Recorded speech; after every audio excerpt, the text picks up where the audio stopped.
আচ্ছা দিদি, তোমার তো আজকে অ্যানিভার্সারি, আজকের দিনটা তুমি দাদার সাথে না কাটিয়ে আমার সাথে আর পূজার সাথে যে দিনটা কাটিয়ে দিলে, ফিলিংসটা কেমন? অ্যাকচুয়ালি আমার কাজটা আমার কাছে অনেক ইম্পর্টেন্ট।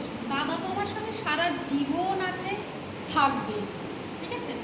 কাজটাও আমার কাছে থাকবে, কিন্তু কাজ এই মুহূর্তে আমার কাছে বিশাল বড় একটা মানে কী করবো দায়িত্বের কাজ। মানে এ আমাকে বহুদিন 1 বছর আগে বুক করেছে, তো লাস্টে দেখে কি ওর রিসেপশনটা পড়েছেই আজকের দিনে, আমার অ্যানিভার্সারির দিন। সেটা কখনো ক্যান্সেল করতে পারি না। একটা মেকআপ আর্টিস্টের উপরে একটা ব্রাইডের অনেক ভরসা, আশা, বিশ্বাস নিয়ে থাকে, সেখানে আমি কী করে ক্যান্সেল করি?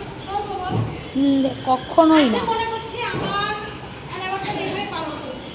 হ্যাঁ, আমাদের সাথে কিন্তু দাদা নেই, দাদা ছাড়া অ্যানিভার্সারি দাদা এখানে আছে।